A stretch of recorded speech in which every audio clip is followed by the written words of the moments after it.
Welcome to the Gospel Addict Podcast. I'm Bryan. And I'm Jim Reske. We're gospel addicts because we believe the gospel of Jesus isn't just good news, it's the best news ever. We're addicted to the gospel because it doesn't just start us out in the Christian life, it is the Christian life. Join us as we look at the Bible through the lens of the gospel. Thanks so much for listening. On this episode of the Gospel Addict Podcast, we are going to be discussing Deuteronomy chapters 12 through 34. I'm Bryan, and I'm joined with Jim Reske, and Jim and I teach this men's Bible study. Fun thing we do, and it kind of walks through the whole Bible. And so we each, we're a part of a team that rotates. Jim is going to be teaching very soon on Deuteronomy chapters 12 through 34. So Jim, how you feeling about it? Well, I'm still wrestling with it, Greg. So I'm glad we have a chance to talk through it tonight. So it's great to be with you and fun to talk about this. But it's interesting. I appreciate that explanation because sometimes I think our listeners might say, wait, weren't you just in Matthew or something? And right. It seems like we jump around a lot, but it's because, we get different teaching assignments. And so we just kind of go with the assignments we have. So the book of Deuteronomy, Jim, people that maybe aren't really familiar, what would you say? How would you describe it? Well, you can give a very kind of a simple outline of the book. It's Moses giving three sermons. There's an intro and a conclusion, but there's basically three sermons that he gives. And he kind of reiterates the 10 commandments. Then he gives some really detailed commands. Then he talks about blessings and curses. So this is the context of the book is that they've been delivered out of Egypt after 400 years of slavery, the nation of Israel. They were wandered around. They got the 10 commandments at the beginning of that time, after they come out of Egypt. But because of some disobedience, they wandered around the desert for 40 years. And now they've finished that wandering in the desert. They're about to enter the promised land. And Moses is giving the three final sermons of his life. And so he's going to say, I'm going to reiterate for you the 10 commandments. These are the rules. I want you to talk. And there's some real detailed commands of how to live. And then really emphatic kind of sermons about blessings and curses. Blessings if you keep the rules, curses if you don't. And then he appoints Joshua as successor, and he dies at the end of the book. But that's the basic idea of Deuteronomy. That's great. Well, one of the things we like to do on our podcast is look at the Bible through the lens of the gospel. So what have you discovered as far as how do you see the gospel? How do you see Jesus in the book of Deuteronomy? Well, there are a couple ways. I would tell you it's not easy. I really wrestled with Deuteronomy. It's not. I think sometimes we as Christians we read the word and we get familiar with it, and we just read it and say, "Oh, that's beautiful," and we get over familiar with it. And if you try to look at it from like the lens of someone from the outside and someone who is looking for the first time, it's a lot of familiar Bible passages are just not easy. Not in Deuteronomy, I'll give you an example. Jesus institutes what we think is the Last Supper: eat my flesh, drink my blood. And you think, oh, that's beautiful. That's what we call holy. Greek Christians call that Holy Communion. We do it all the time. If you're a non-believer here for the first time, you say, what? He said, drink my blood? What? So stuff that you think is easy and obvious, you try to look at it and you say, wow, the Bible says that? What does that mean? And I think Deuteronomy is actually filled with that. But it did see the gospel coming through in a couple of ways to kind of get to what you were saying. You mentioned a passage in chapter 32. Maybe we could just start there, even though sure. That's great. Let's start there, because I do think one of the things we try to do is like read the Bible through that lens of the gospel and see what it says. So chapter 32 probably be my favorite verse in the whole book. Not the most famous verse in the whole book. The most famous and oft quoted is what's called the Shema in chapter 6. Jesus quotes it. You shall love the Lord your God with all your soul, with all your strength, with all your might. And then Jesus adds with all your mind as well. That's probably the most famous verse in Deuteronomy. People probably quote that. It's a beautiful verse, and it's probably favorites for a reason. But what I liked is a kind of obscure verse towards the end, because Moses has kind of given this law to people, and he's given detailed commands. He said, I'm setting before you a choice, blessings and curses, blessings if you follow the law, curses if you don't, make the right decision. He says, you can do it. And then towards the end, there's a kind of a chilling passage where God comes to Moses and says, these people aren't going to do it. I know they're not going to do it. And Moses writes that down. It's in the book, it's like, yeah, you're not going to do it. I know right now. I have perfect foreknowledge of where you're going to go. And it's pretty blistering. God says, you're going to prostitute yourself to foreign idols, and I'm going to forsake you because of your disobedience. And you're going to wonder why this all happened. And it's because of your disobedience. And so it's an awful prediction. So they have the choice, right? Make this choice. Lots of detailed laws, blessings if you keep them, curses if you don't. You can do it. So but it's like an anti-pep talk, because then God shows up and says, you're not going to do this. And then towards the end, Moses teaches them a song. He says, now I want you to sing this song. And you think, okay, it's going to be an uplifting song. It's going to really now this song is going to inspire them to make the right choice and get the blessings and not the curses. And the song is like a dirge. I mean, we don't know what the musical accompaniment was, but the song is relentlessly reminding them of what sinners they are, and that they're going to make the wrong choices. And right at the beginning of the song, this illustrates the gospel you and I always talk about, Greg. So our understanding of what does it mean to have gospel-driven sanctification, where the gospel is propelling your Christian life all the way forward. It means that you're growing in your awareness of God's holiness over time. Two things, right? Over time, awareness of his holiness, and at the same time, awareness of your own sin. And Martin Luther famously said, although I can't find the exact place he said it, but famously Martin Luther said, whenever you read the Bible, you look for those two things. Look for one of those things in every passage of the Bible. It's something in the Bible is telling you about God's character, his holiness, or your lostness, your sin. And Luther did that for a reason, because as you see that, you're going to see the gap bigger and bigger and bigger than you thought. You're going to get more in touch with spirituality than you thought, because that gap is huge. And you'll see Jesus filling that gap for you. And that's why I see in chapter 32 in that song, as Moses starts the song, he gets to 32, chapter 32, verses 4 and 5. Do you have it? Can you read it? Yeah, I do. To 32, chapter 32, verses 4 and 5. The rock, his work is perfect, for all his ways are justice, a God of faithfulness and without iniquity, just and upright is he. Yeah, stop there. That's verse 4. And there you have it. He's saying, I want you to sing this all the time. Remind yourself of God's perfect, beautiful, perfect holiness, right? Yeah. And then what? Next verse. The greatness of God. And then verse 5, they have dealt corruptly with him. They are no longer his children, because they are blemished. They're a crooked and twisted generation. That's Moses saying, I want you to sing this song, okay? I want you to sing this song so that you really get in your heart everything I'm teaching you today. And its song is full of self-indictments like this, but that's the other thing that Luther said you're supposed to look for, right? Right there, you're corrupt and not his children. To your shame, you are a warped and crooked generation. And look, when you and I talk about the gospel, we talk about the 5 words that all begin with the letter S that describe the gospel. And this is the concept of scale. We did a podcast on this, but scale, right? The vastness of the distance. And Moses is, the whole first part of the book is, here's the choice, make better choices. There's a part where he says, it's not too difficult. You actually could do this, but I know you won't. Actually, then God's the one who shows up and says, they're not going to do it. I know they're not going to do it. And then launching a song. I want you to sing the song. Remember this. And the song is, look, there's a vast difference between his holiness and yours. It's the gospel coming through. Something's got to fill that gap for you, right? Something's got to fill that gap for you. And there's a hint there, the coming Messiah. We talks about, there's a couple verses. There's lots of beautiful verses in Deuteronomy where he talks about what you really need is a circumcision of the heart. You need a circumcision of the heart. And it's like, well, what does that say? Metaphorical, because they have the practice of circumcision instituted, but what do you mean a circumcision of the heart? And the prophets later pick up on that. Jeremiah picks up on that. And Paul talks about that in 2 places, in Romans 2 and in Colossians 2, circumcision of the heart.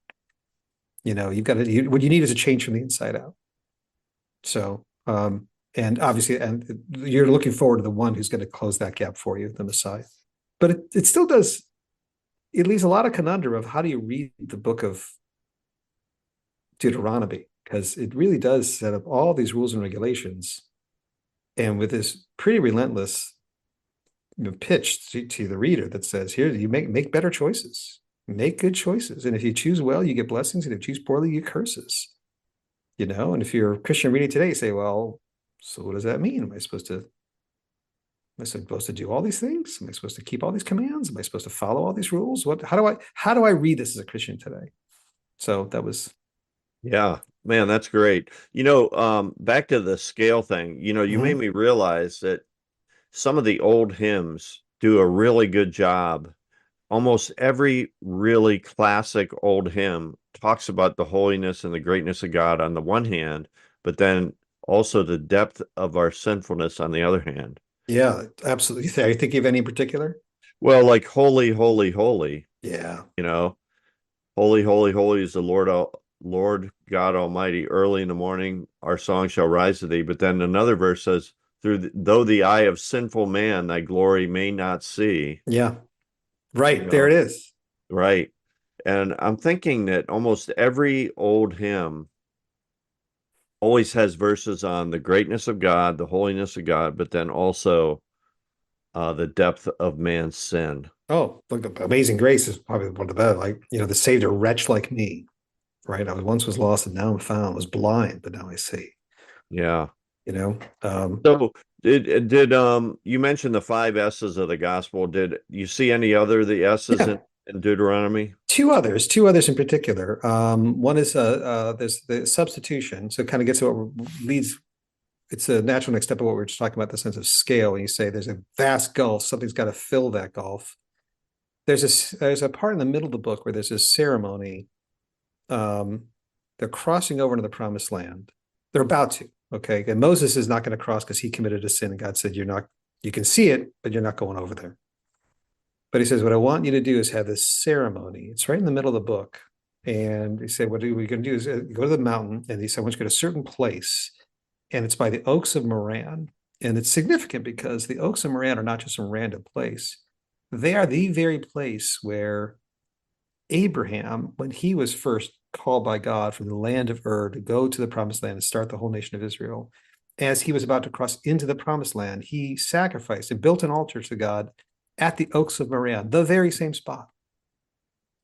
So Huh. now they have wandered the desert 40 years. They've come up north from like the Sinai Peninsula.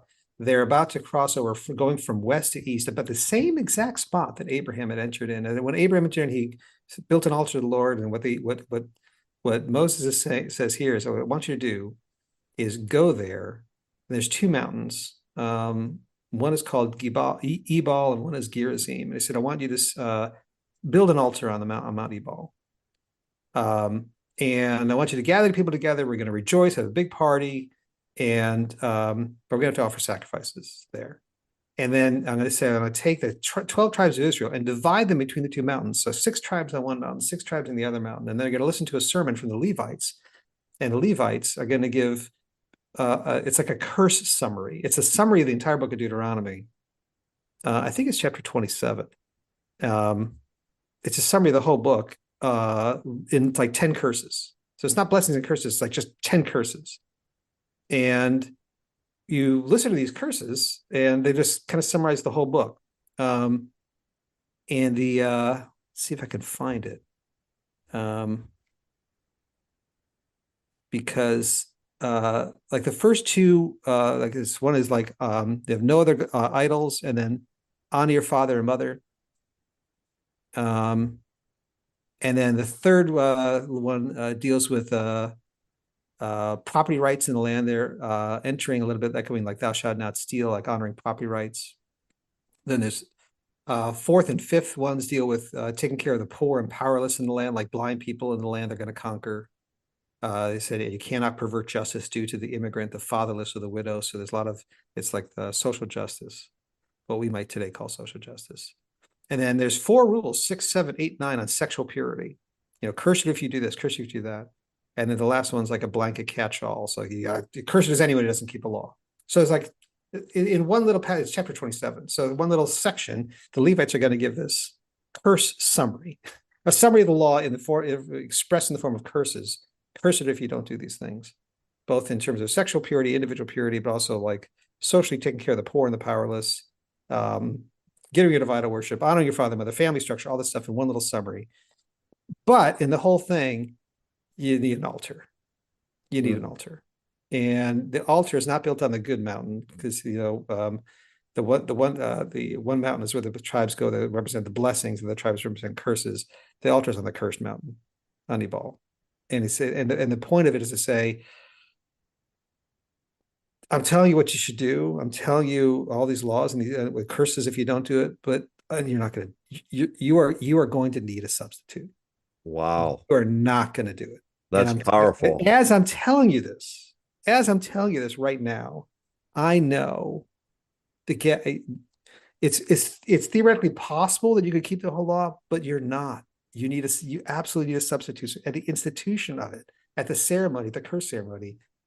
Build an altar right now and start offering sacrifices because you need an atoning blood sacrifice for your sin because the gap's too big for you. You can't fill it up yourself.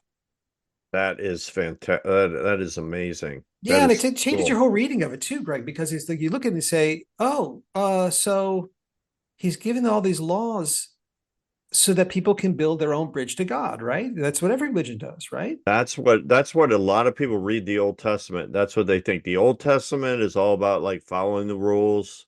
Right. Gotta do, and then Jesus comes along but you know what?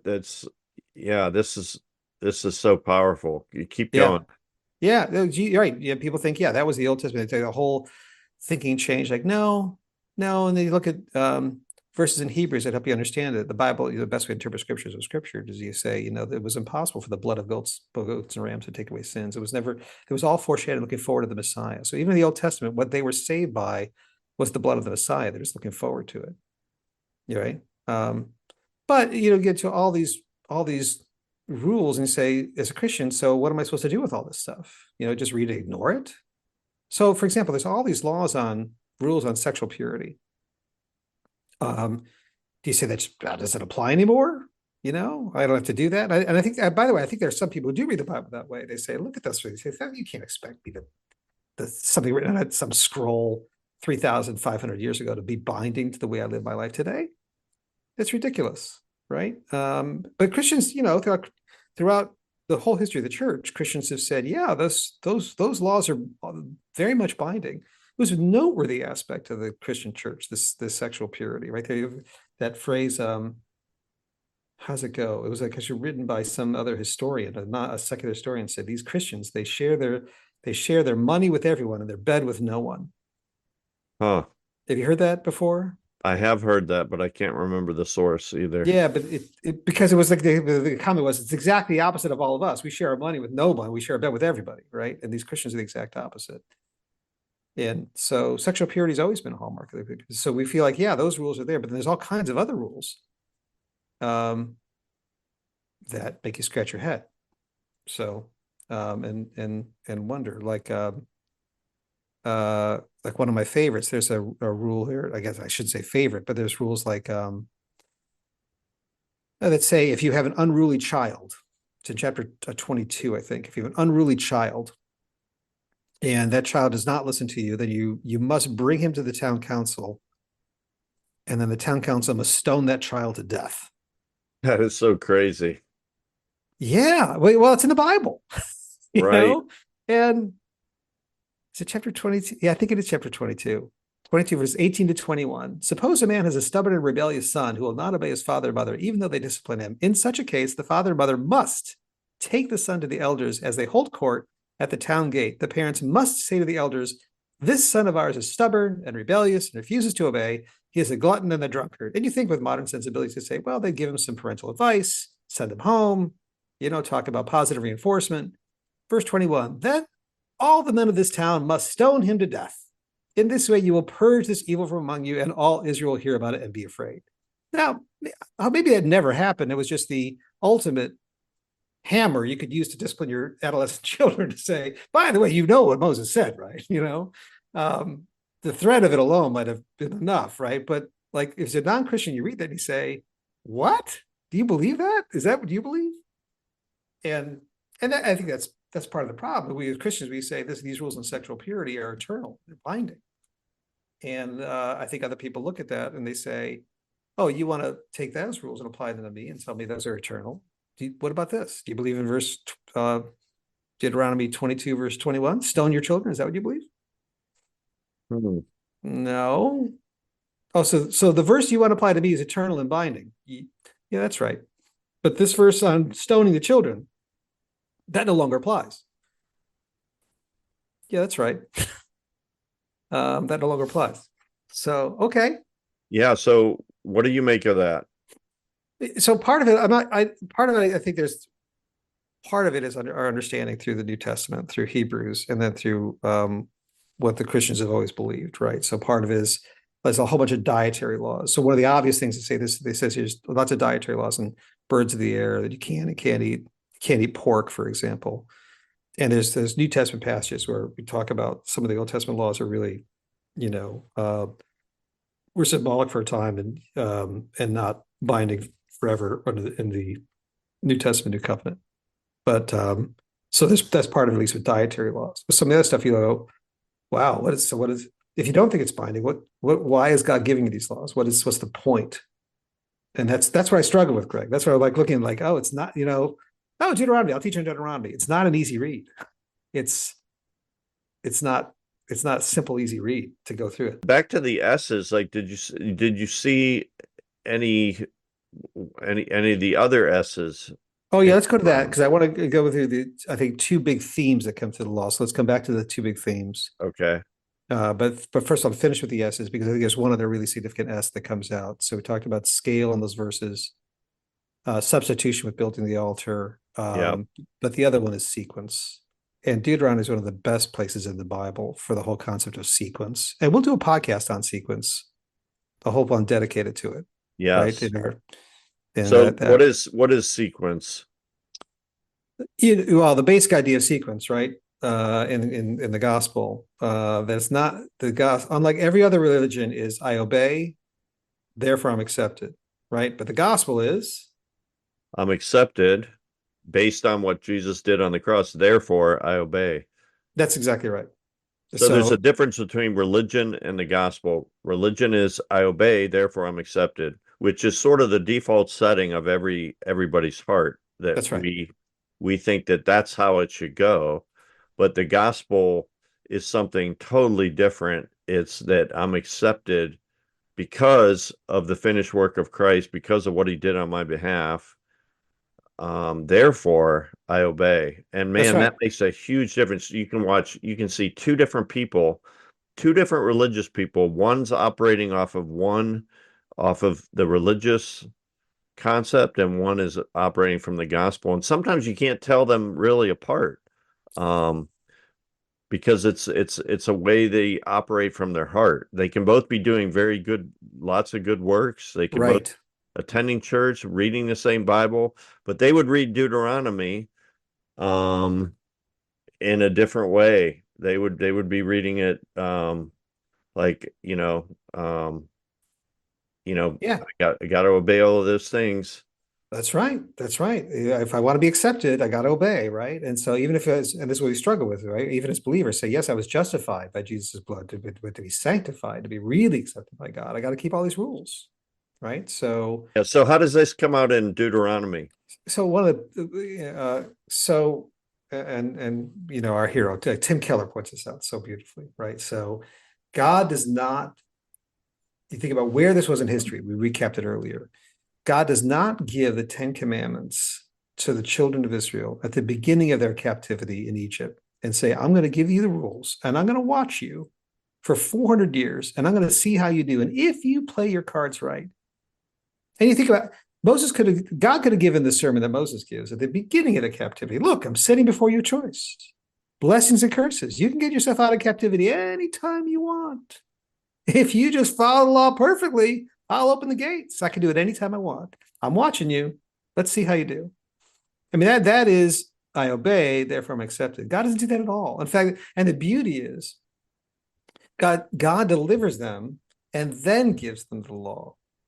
And when the 10 Commandments are in Exodus, but they're also reiterated here in Moses' sermon in Deuteronomy. When Moses reiterates his sermon in Deuteronomy, the intro in chapter 5, you'll see it comes up a couple times, but chapter 5, verse 6 is one place where it comes up, where he says, look, I am the Lord your God who rescued you from the land of Egypt, the place of your slavery.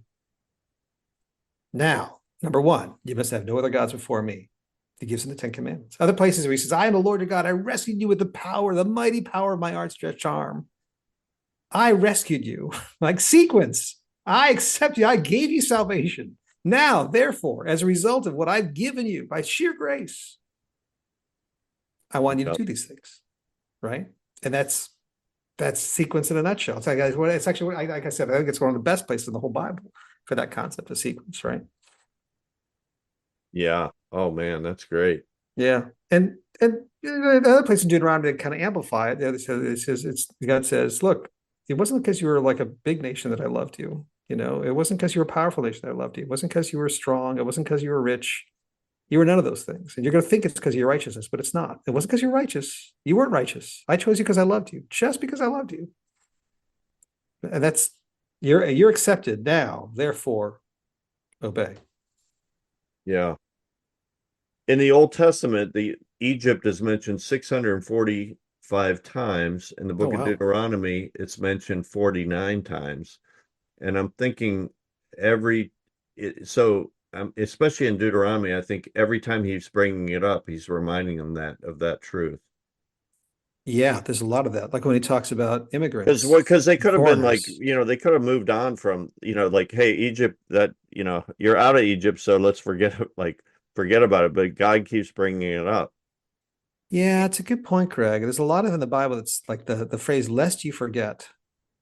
You know, there's actually within that's a big concept I think in the Bible. Lest you forget. I want you to remember these things. That's why you build little stone altars as markers sometimes in the Bible. I want to remember these things. I want you to bring these things to mind. And there's one chapter in the book of Deuteronomy that's a little bit almost like time travel. It's like I'm giving the blessings, sermons, I'm giving the blessings and curses. I think it's chapter 30, where he looks ahead a little bit. And he said, there's going to come a time. Oh, where is it? There's going to come a time when here he's like looking ahead. Like it's chapter 30, verse 1. Like I'm giving you this choice, right? Blessings and curses. Do the right thing. You'll get blessings. Do the wrong thing. You'll get curses.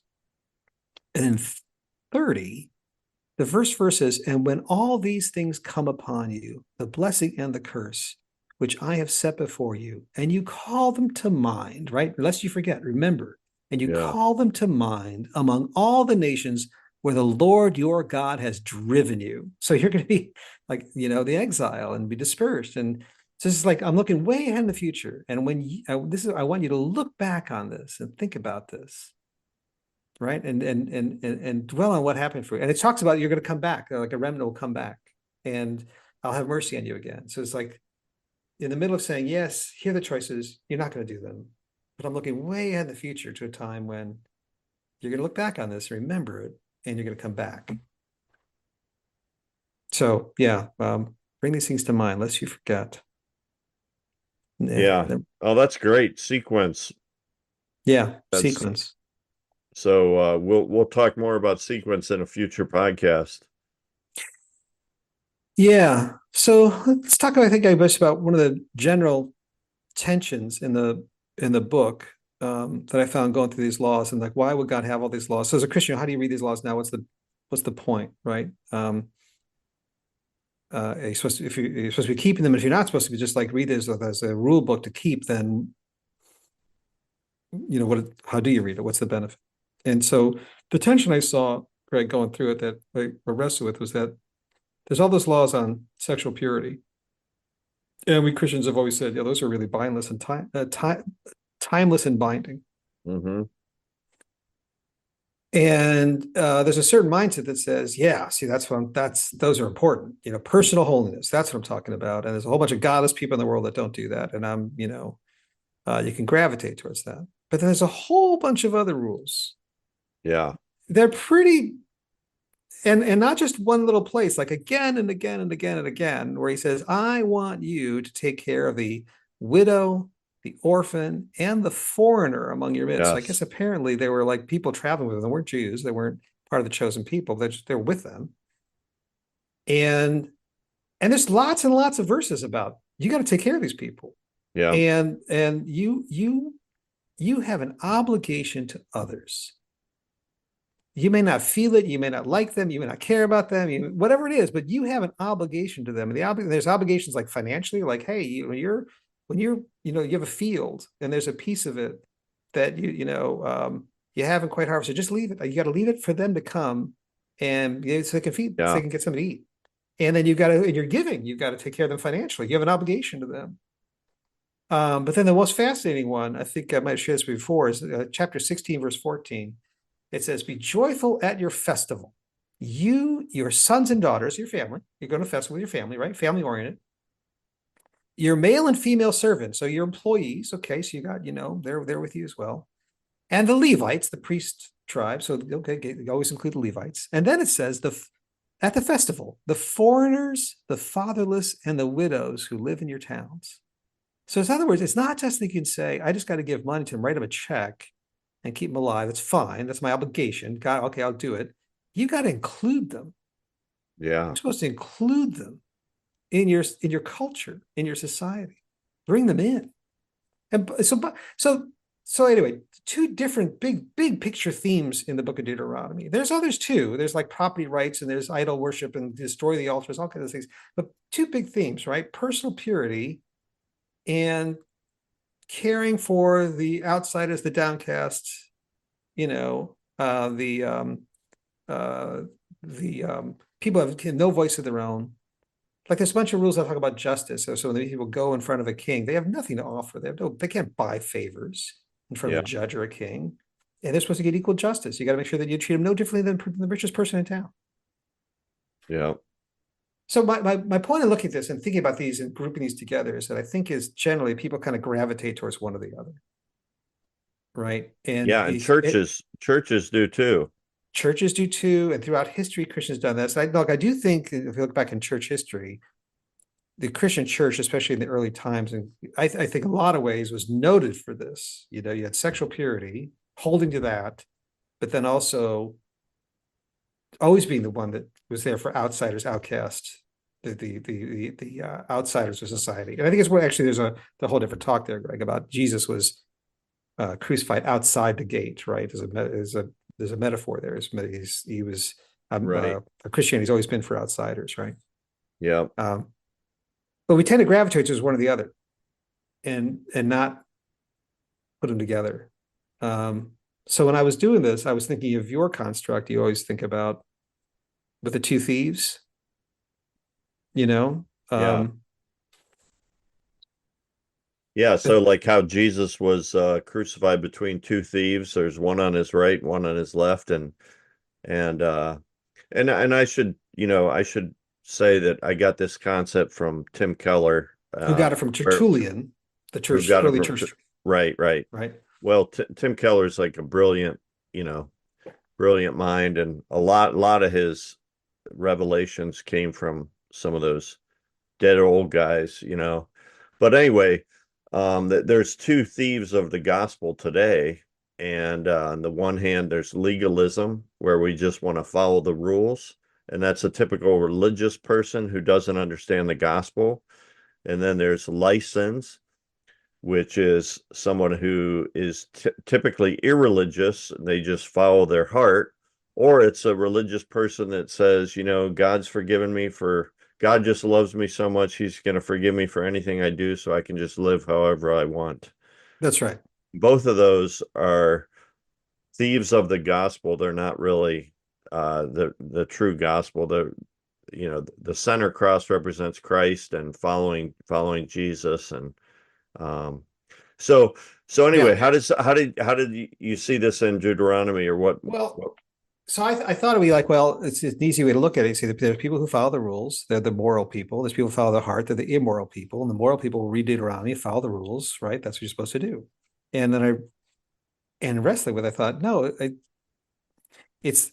people look at this. It's both and neither. I like to put people in those camps, right? That there are people who follow the rules, people who follow the heart. And by the way, I think it's an incredibly useful construct because I love the way you describe it when you talk about it, Greg. You say that people think there's two ways, but the gospel is the third way, right? You've broken all the rules. Someone else did it for you. That's your substitute. Yeah. right? So it's a very helpful construct. But I was looking at Deuteronomy, I felt like it's both and neither, because people people follow the rules. They're not like, they don't look at it moral or immoral. They follow those. They just choose the rules they want to follow. So they follow their heart to choose the rules to be a rule follower. Right. So my heart says that these rules on sexual purity are, eternal.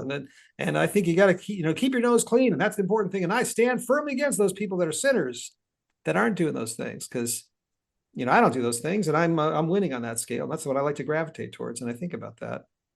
So, and other people say those rules are ridiculous. They don't apply anymore. But what really happens, the most important thing is caring about the poor. And all you people, you're trying to preach your gospel, your rules to me on my sexual morality. Are you really caring for the poor? I care about the poor, and I care about the poor and the powerless, and the outsiders.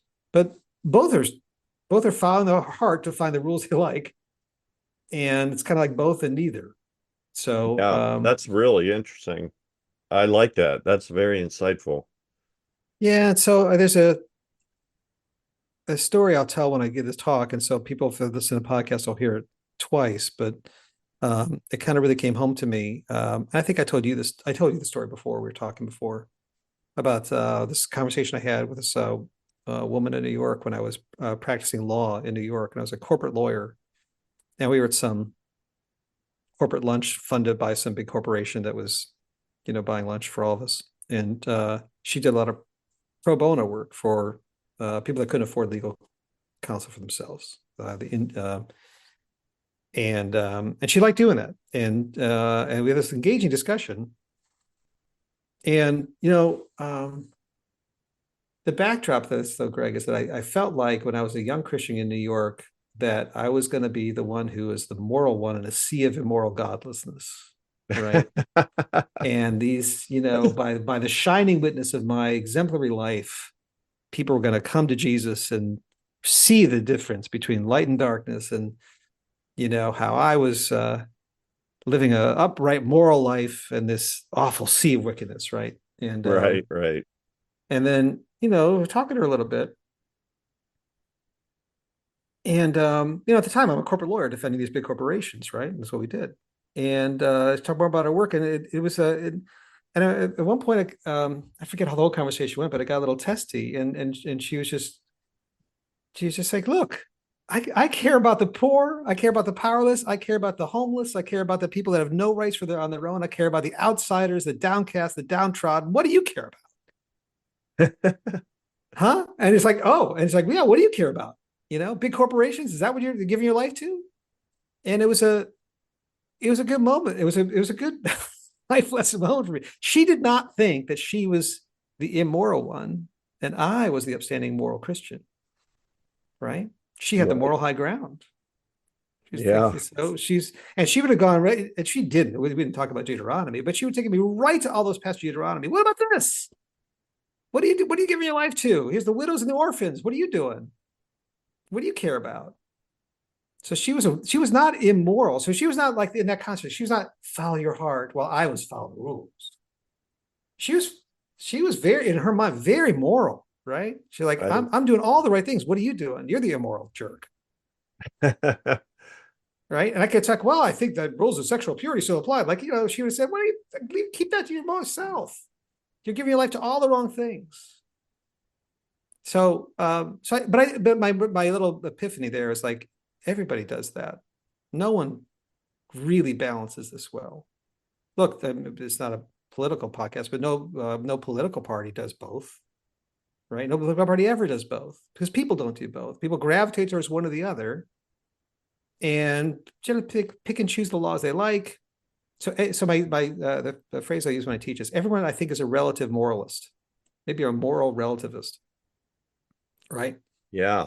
It's not just immoral people and moral people. See, that's the way you see the world. Like, if you see the world that way, stop seeing the world that way, because then what you're doing is you're saying, I am the moral one, they're the immoral ones. Okay. And I see the world like this. I keep my nose clean, and they don't. Everyone's a moralist, just the moralist in the rules they think are important. And they're following their heart to find those rules. Yeah. So, That is so right. So, true. so as I'm wrestling with Deuteronomy, thinking, okay, so then what's the answer? Like, do all of it. There's 613 rules in the Torah. I'll just do all of it. Maybe I should. Maybe that's the Christian application. And the problem with that is that's exactly what the Pharisees did. That's what the Pharisees are trying to do. And Jesus comes along and says, no, that's not the answer. He doesn't commend the Pharisees. He doesn't say, finally, someone's putting the law into practice. Right? Yeah. He doesn't. So then why is all this stuff here? What is it? What does it tell you? Why is it here? And I think one of the reasons it here, let me see if I can pull this up for you, Greg, and show you. I think a lot of the reason this whole thing is written is to say, look, I'm giving you blessings and curses. I'm going to show you the blessings if you do right, curses if you don't, to show you how spiritual reality really works. And within the book, he's saying, I know you're not going to do this, but I know someday you're going to come back. You look back at this and you're going to realize your hearts will be open. You're going to have a circumcision of your heart. You'll have a change from the inside out. But the whole relentless blessings, curses, blessings, curses, blessings, curses. I'm trying to show you. And then, by the way, 2,000 years of the sacrificial system where you're going to be sacrificing animals and blood sacrifice to show you that there's real consequences for sin. And it's going to make it really real to you. You see spilled blood that has to be spilled for sin. I'm trying to tell you how spiritual reality works. It is concrete. It is real. It is more real than the chair you're sitting on. That there are laws that are immutable laws, and they exist whether you know about them or not, whether you agree with them or not. You say, well, I like that rule, but I don't like that. It doesn't matter. Doesn't matter. Moses is trying to communicate to them is there is spiritual reality. What God is trying to do is get your heart in touch with that spiritual reality. And that's why you go to the song when he says, look, let's sing this together. God is completely white hot holy. You are a moral failure. Yeah. Sing it with me now. It's not a pep talk. So he said the point is not saying, I'm giving you all these rules so you could assemble a bridge to bridge the gap between you and God. Go. That's, I think, the wrong reading of the law, right? The gospel reading law is Jesus comes by and says, not any bit of that law passed away. I just fulfilled it all for you in your place as your substitute. Right? But the law is there to say spiritual reality is binding. Spiritual reality is, as real as a physical law that says if you jump off a cliff, you're going to hit bottom. I mean, I think and what he's saying is, look, this is the way spiritual reality works. If you live the way God lays out, there are blessings. If you live the opposite way, there are curses. And it works that way, the way you like it or not, whether you really want to do it or not, you feel like it or not, whether you even agree with it or not. But that's the way spiritual reality works. Anyway, that's one of the bigger takeaways I got from the book of Deuteronomy. Yeah. Well, this has been a great discussion. Is there anything else you want to add? I mean, I think this has been a great, I'm looking forward to your actual talk, and I know you're just kind of jumping around here. Yeah, I'm still kind of piecing it all together, so I hope it all gels at the last minute like it usually does. So we'll Isn't see. it interesting how when you really, if you look at the Old Testament through the lens of the gospel, you find these pointers that point us to Jesus, Amen. Oh, on every page, right? What's that? I think there's a book with that title. Every story whispers his name. Oh yeah, every story. Every page of the book. Jesus is on every page of the book, right? It's all about him. The Bible's not about you. It's not about me. It's all about him. What was he doing? So yeah, and so I'll kind of steal my thunder at because at the end I think the ultimate way to understand the book of Deuteronomy is because when you say here's this list of blessings and curses, so what am I supposed to do as a Christian? I got to reorient my life and do the right thing so I get blessings, and not do bad things so I get curses. That's the main message. That's the thrust of the book, and I don't think that's the thrust of the book. I do think there's spiritual reality, by the way, and I think I asked you that maybe we did this on a previous podcast. The consequences of, like, remember, like I said, like as a Christian, if I say I believe in God, but I'm going to quit my job and start doing hard drugs, will there be consequences for that? Yeah, absolutely. Will God love me any less? No, but there are consequences, right? Yeah. And that's the way. But the main point of this, and I hope that and get this comes out when we actually do the study together, is that blessings and curses. Jesus takes the curses so that we get the blessings. Yeah. And if you start reading a chapter, especially in chapter 28, the curses that are listed there, and you start thinking especially how you think about Jesus when he was a young Jew, like at age 12, would have started being trained in this. He would start reading the Torah, and he would have read this, right? And even verses like verse 28, verse 33, you should be openly oppressed and crushed continually. And you thought about Isaiah 53, right? He was crushed for our iniquities, right? It was bruised for our sins, crushed for our iniquities. Chapter 28, verse 37, you shall become a horror, a proverb, a byword among all the peoples, where the Lord will lead you away. And Jesus is reading this saying, this is me. This is about me. This is what I've got to do.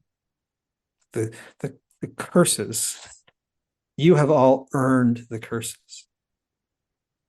I can tell you how spirituality works, tell you what to do to avoid it, but you have all earned these curses, and they will all fall on me. I will read another one. Chapter 28, verse 45. Imagine Jesus reading this.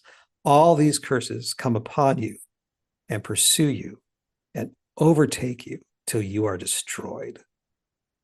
Jesus says, yes, that's what I will choose to do willingly in your place as your substitute. And let me read, I'll read one more, 28, verse 66. Your life shall hang in doubt before you. Jesus is, was going to the cross, right? Your life shall hang in doubt before you night and day. You shall be in dread and have no assurance of your life. Jesus takes the curses, right? So that we can get all the blessings. And that's the essence, I think, of Deuteronomy. Thanks for listening to this episode of the Gospel Addict Podcast. Feel free to contact us via email at gospeladdictpodcast@gmail.com.